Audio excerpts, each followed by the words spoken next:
Richie, we talked about this as well heading into spring. Let's talk about some of our bigger questions. You put these together, but we can talk through each one of them. Four big questions we have for the team heading into spring. I'll tee you up with this, but you wrote the question, so shout out to you.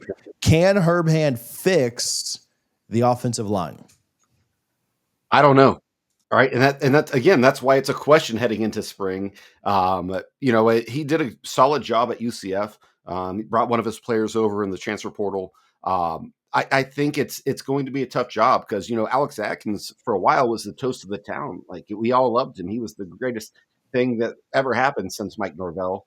And then he, is off. This offensive line was atrocious last year. Hmm. Do I think our running backs were great? No. Do I think they were that bad? Absolutely not. I do think the offensive line, and again, I think the combination of Herb Hand and Gus Malzahn under the direction of Mike Norvell, I do think they will improve. I do. But I'm not ready to say they're going to be a bunch of maulers who are just running the ball down the field at will.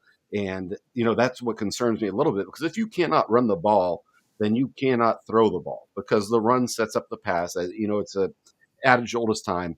But I think that it's good to get some new blood in here. And again, Herb Hand has showed that he has the ability to produce a competent offensive line. Because even 2 years ago, and again, we were all in that honeymoon phase with Alex Atkins. It wasn't that great. It wasn't as good as it should have been. I'll say it that way. So we'll see what happens. But I think that is a big question, because if you don't have an offensive line come when Alabama comes to Tallahassee, we got problems, because they're going to have a defensive line. Yeah, BetUS, make sure that you're using them and the 150% sign up bonus using YouTube 150. That's on your first deposit, your next two deposits at 125% each. All of that up to $2,000. We appreciate BetUS for their support. If you're betting on college basketball, if you're betting on, there's college baseball in there. Richie, I have bet on college baseball every day since the season started. It's absolutely fantastic. And there's some pretty good line. Like, favorites have been winning. So if you can pick a couple of favorites, you can make some good money. And so it's been a lot of fun. But BetUS, make sure that you're using, again, YouTube 150 when you play over there. Yeah, I am encouraged by the portal pickups that they've got, right? And I do think that you brought in a lot of guys that at the very least bring a ton of experience. And, really all four offensive line transfers, I feel like, just elevate your floor a ton. Yeah. And Florida State had an offensive line that graded in the 100s when it came to run blocking and the 110s or so when it came to pass blocking. So I feel pretty confident that they'll, so what's that overall? Like, if you said you had the 105th best offensive line in college football, which is absolutely pathetic and should never be the case at Florida State, and is why you ultimately lose your job as an O-line coach. If Florida State could be up in like the 60s, right? Not elite, but just a lot better. And if they can be even better than that, if they can be in the 50s or, high 40s, then I think you're really saying like, holy crap, what a job. But if you could somehow be just average, right? If you're in the 60s, then you're just an average, group. I think they can be better run blocking, and that's obviously what Gus wants to do a lot. And Thomas Castellanos is, mobility will help you on the passing side. But if they can be in like the 40s run blocking and the 60s or 70s pass blocking, yeah, that's not elite by any means. And you're going to still have some problems and some things to fix. But that would just be an incredible improvement to slot up like 50 spots, graded out over the season. Yeah, that'd be huge, right? And they'll get a stiff test early with Alabama coming to town, and then they'll get another pretty big test with some really good defensive linemen that Miami's got too, when they come back from UVA and play the Canes. So I would lean towards yes. Fix is very relative. Can they improve? Absolutely. I think they absolutely improve. What is your standard for fix? Right? Yeah, like they couldn't get worse. They have 7,000 sacks just against UF, and so yeah, if I don't, again, what do people think by fix, right? There's not going to be a top 20 unit, but if they can be somewhere around 50, then I think you've shown a lot of progress in year one. And then it's where can they get to going from there, right? Because a lot of these guys are going to be 1-year players, and so how much can you get out of them and how much can you develop the younger guys? Because we've recruited that position pretty well.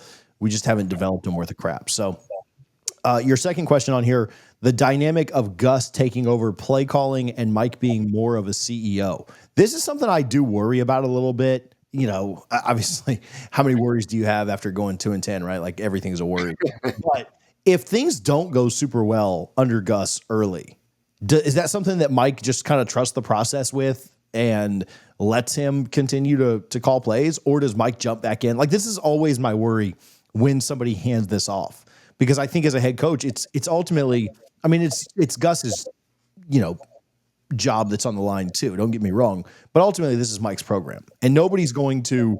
If we don't have success this year, nobody's going to look at Gus and say, "Oh man, it's because he brought Gus Malzahn in," because they're going to win more games this year than they did last year. So the ship was sinking before Gus got here. Let's be real.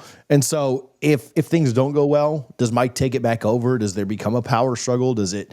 Oh man, it was working, but it's not now, or just whatever. So how that all works, like that's a big question to me. I have no clue, right? And hopefully that scenario never comes to fruition or whatever. But that is something that I do think about. Anytime a coach hands that off, it's really easy for them to just pull it back. I mean, I think about Ryan Day. Ryan Day handed it to Brian Hartline like in the spring one time, and then was like, "Yeah, we're not doing this. We're taking it back." And that was before Chip Kelly came in and stuff. But I kind of.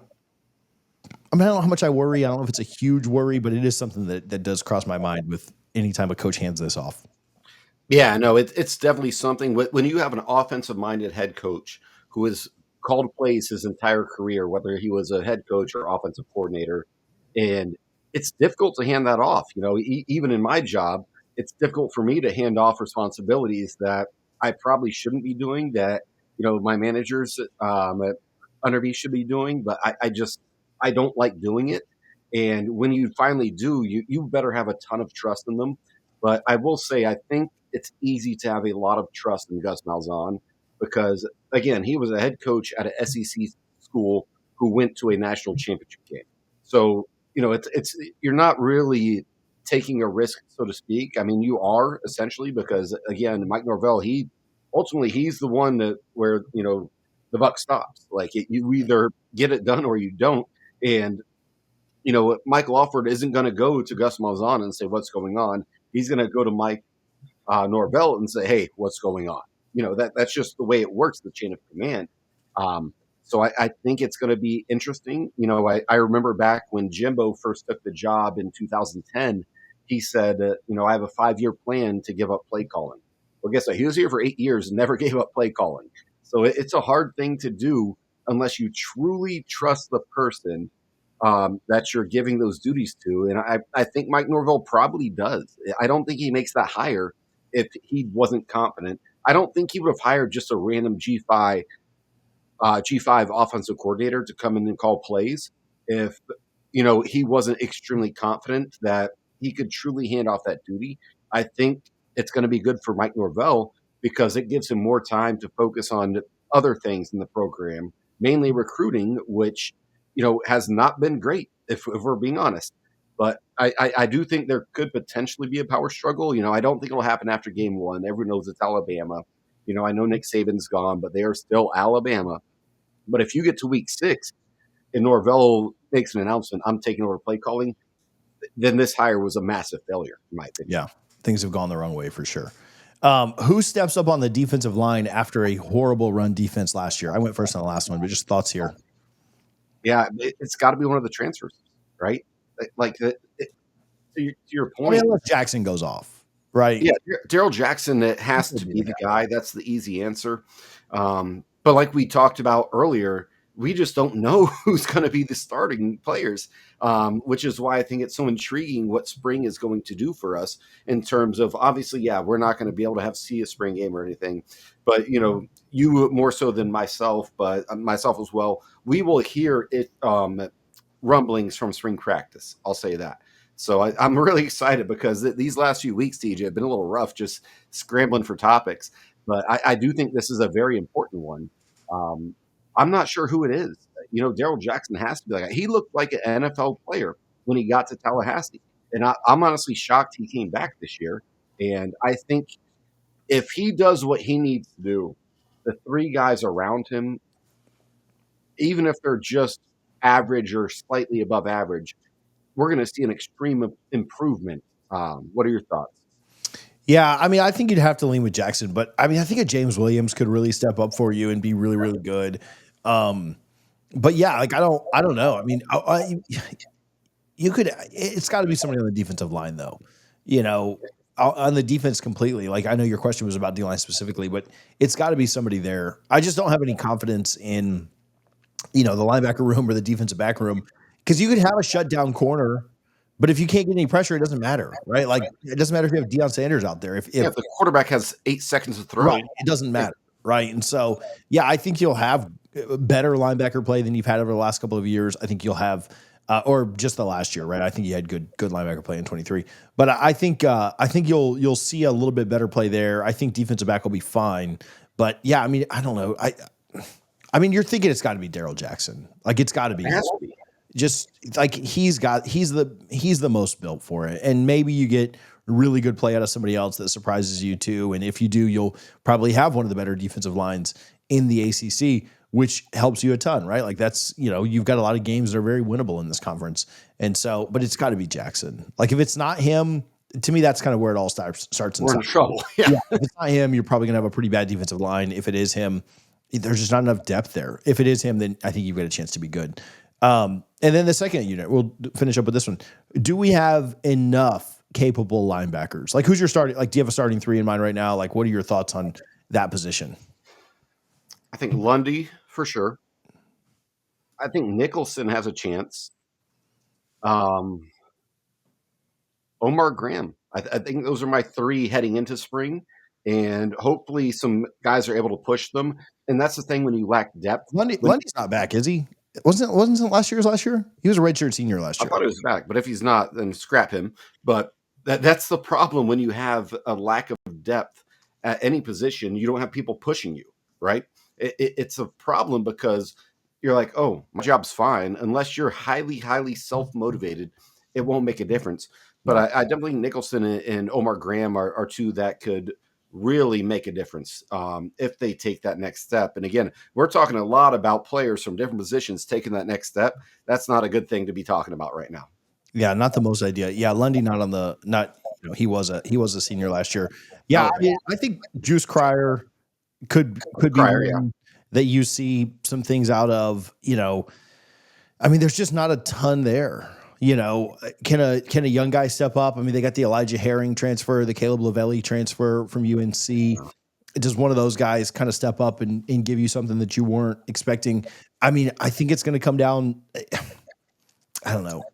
So out of your top five, right, which are probably Graham, Nicholson, Cryer, Lavelli, and Herring, which Lavelli I think is still really young, and I think there's a lot of promise there, but I don't know that he's going to be a guy early in the year that you're counting on a ton.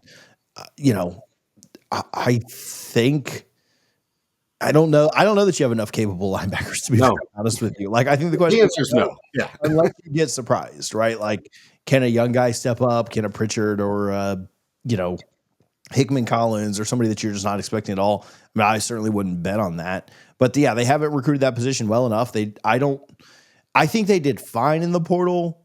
I think they added more guys in the portal that kind of. I do think there's some promise around Caleb.